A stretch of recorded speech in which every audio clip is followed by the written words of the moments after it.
Il y a quelques semaines, j'ai reçu ce mail, il y avait des informations de sécurité informatique dedans, envoyées anonymement et le mail il se finissait par « Le papier sur la caméra c'est bien, mais il y a le micro aussi pétasse ». J'ai regardé mon ordi, pour de vrai j'ai plus osé respirer, et je me suis dit putain ça craint parce qu'en fait sur mon ordi il y a tout. Mon Messenger, mes notes, les Google Docs de mes études, mes réseaux sociaux, les sons que j'écoute, mes données de santé, mes photos, la caméra, le micro, enfin toute ma vie.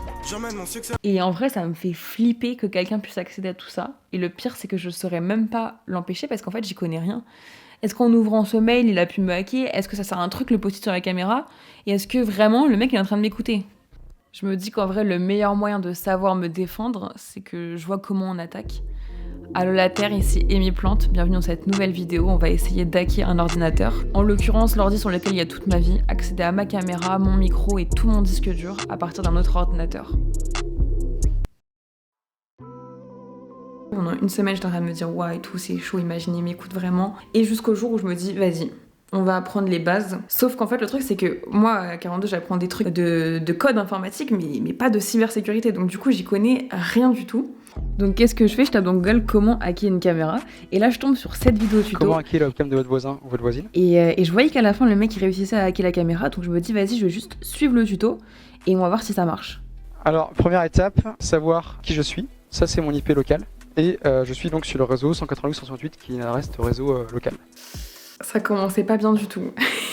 Le mec il parlait chinois, en même temps pour hacker quelqu'un, il faut bien comprendre comment fonctionne internet puisque tu vois le mec qui m'a envoyé le mail, ce qui relie nos deux ordinateurs, c'est internet. Bref, du coup je suis un cours pour comprendre le réseau et vraiment, mais le cours il m'a transcendé. Je comprends enfin comment les informations peuvent transiter, tu vois, et je me rends compte à quel point mais on est tous connectés, mais c'est une folie. Je crois que c'est la caractéristique la plus folle de notre ère. Vraiment, le fait qu'on soit tous connectés. Mais c'est pas mamie qui dit ouais, t'es trop connecté sur ton téléphone.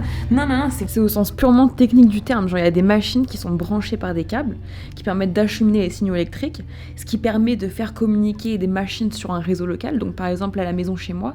Et mon réseau local, il est relié à d'autres réseaux locaux qui forment Internet, un ensemble genre de réseaux reliés les uns aux autres et qui relient tous nos outils numériques. Et vraiment, j'ai l'impression que le fait qu'on soit tous connectés, c'est aussi dingue que dangereux. Donc maintenant que j'ai mieux compris les réseaux, je commence à suivre ce que le mec il fait.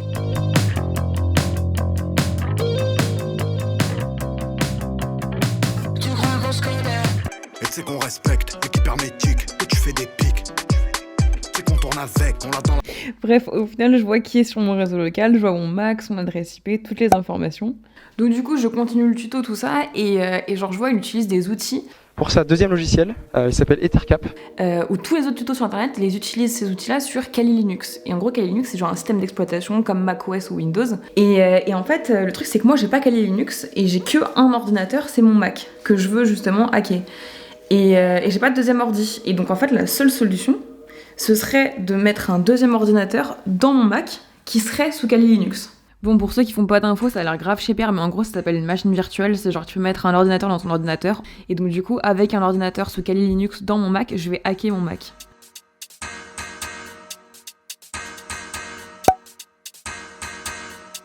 J'ouvre ma machine virtuelle et là, je découvre Kali Linux et je vois plein d'outils de sécurité informatique, des trucs de craquage de mots de passe et tout. Genre, je trouve ça trop stylé.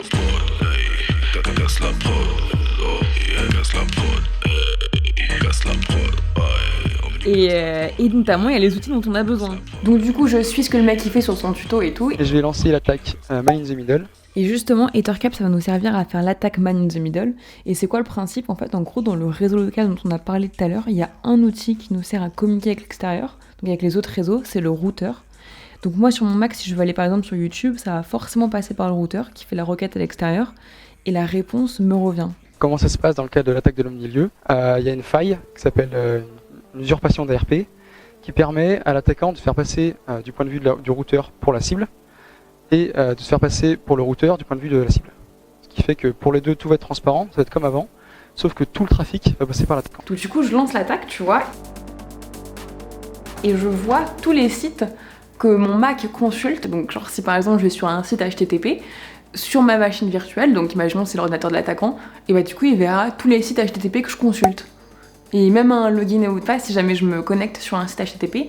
Par contre, pas les HTTPS dans l'URL là parce que c'est sécurisé. En vrai, c'est stylé, mais sauf que le truc, c'est que le mec qui m'a envoyé le mail, il est pas sur mon réseau Wi-Fi, tu vois. Donc du coup, ça sert à rien en fait. Du coup, faut trouver un autre moyen. Donc je me mets à faire des recherches et tout sur les types d'attaques.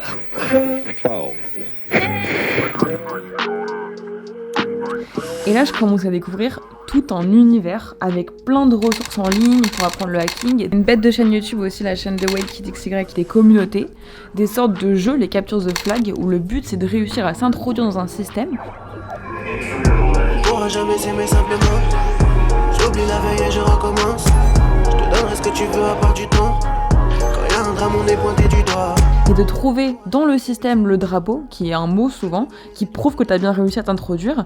Et donc je me rends compte qu'en fait, il y a plein de types d'attaques, toute une méthodologie pour tester la sécurité d'un système, et plein d'outils. Et notamment des outils qui permettent de détecter s'il y a des vulnérabilités sur mon ordinateur, parce qu'en gros, il y a genre des listes de vulnérabilités connues. Donc je les lance, je patauge, je trouve pas de vulnérabilité, je me rends compte à quel point je m'y connais pas, jusqu'à ce que je me rétracte. Et on va rester sur le tuto pour voir comment il arrive à avoir cette foutue caméra et ce micro. Donc je continue le tuto et je me dis mais je capte pas pourquoi le mec il a récupéré le trafic au début. Du coup j'avance dans la vidéo et en fait le but de ça c'est de pouvoir lancer un fichier malveillant qui va permettre ensuite d'avoir la caméra et le micro. Déjà il va falloir créer un fichier malveillant qui fonctionne, qui nous permet d'accéder à la caméra et le micro et qu'on va pour l'instant lancer directement à la main sur le Mac. Mais bien sûr j'ai aucune idée de comment créer ce fichier. Mais je vois que le mec, il utilise un outil en particulier qui s'appelle Metasploit. Qui s'appelle Metasploit, c'est une boîte à outils qui fait beaucoup de choses. Et notamment, ce qu'elle fait, c'est qu'elle permet de créer des bases de Trojan. Et le Trojan, c'est justement le fichier malveillant. J'avance le tuto et là, je vois qu'une fois que la victime a lancé le fichier malveillant, le mec, il a juste à écrire dans Metasploit webcam stream pour voir la caméra en direct ou screenshot pour prendre un screenshot sur l'ordi cible. Je me dis mais trop bien, je vais utiliser exactement le même outil, j'ai juste à faire webcam nanana et c'est bon. Mais que nenni parce qu'en fait le gars il montre pas comment il génère le fichier. Donc je cherche de mon côté et je trouve une première solution. J'exécute mon fichier malveillant à la main sur mon Mac et là dans mon Kali je fais webcam stream et grand message d'erreur. Je lis sur un site qu'apparemment pour utiliser les fonctions webcam stream et compagnie il faut une machine Windows. Alors j'avais vu ça nulle part donc je me dis vas-y fais chier. Je galère, et là je tombe sur un forum des familles d'un mec qui galère comme moi, et une réponse qui convient tout à fait en fait à ce que je cherche. Donc je l'essaye, je génère le fichier, je l'exécute, blablabla, et là ça marche, genre je fais, je sais plus c'est quoi la fonction, mais je mets pour que ça prenne une photo, et il y a le fichier qui se génère, j'étais là, yeah god. Bon, en vrai, clairement, j'ai pas fait un truc de ouf, parce que le fichier, il est grave détectable par les antivirus, mais tu peux quand même, là, accéder à la caméra, au micro, te balader dans les fichiers du disque dur. Donc notre fichier malveillant, il fonctionne, mais on se rappelle quand même que là, en fait, on l'a lancé à la main. et puis bon, moi, jamais de la vie, je lance un fichier qui est bizarre, tu vois. Donc en fait, toute la question, c'est comment lancer le fichier malveillant sur l'ordinateur cible sans que la personne s'en rende compte. Un vecteur, qu'est-ce que c'est ? C'est quelque chose qui va vous permettre de lancer le virus sur l'ordinateur de la victime. Ça peut être une clé USB qu'on laisse tomber par terre. Et les trucs connus, c'est la clé USB, la pièce jointe dans le mail, la mise à jour. Mais récemment, il y a un truc qui a attiré mon attention, c'est Pegasus, le scandale récent d'espionnage. Apparemment, ils arrivent à hacker un téléphone juste avec le numéro du téléphone et sans utiliser de clé USB, de pièce jointe ou de mise à jour. Et je crois que tu pourrais ne même pas l'avoir utilisé un jour, ton téléphone qui pourrait t'infecter en utilisant ce qu'on appelle les vulnérabilités zero day. Et plus j'avançais dans toutes ces recherches, et plus je me disais, mais en fait, on dirait rien n'est impossible en hacking. Et je dis ça à WakeIt de la chaîne WakeItXY, et il me dit, le risque zéro n'existe pas, tout est hackable. Et ça, c'est possible parce qu'on est tous connectés, donc tu peux potentiellement accéder à quelqu'un sur le réseau. Et moi, je mets toute ma vie dessus, sur cette technologie que seuls les experts maîtrisent.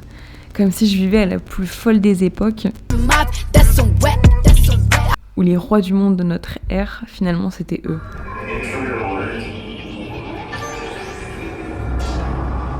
I'm talking wop, wop, wop, that's some wet, macaroni in a pot, that's some wet, huh.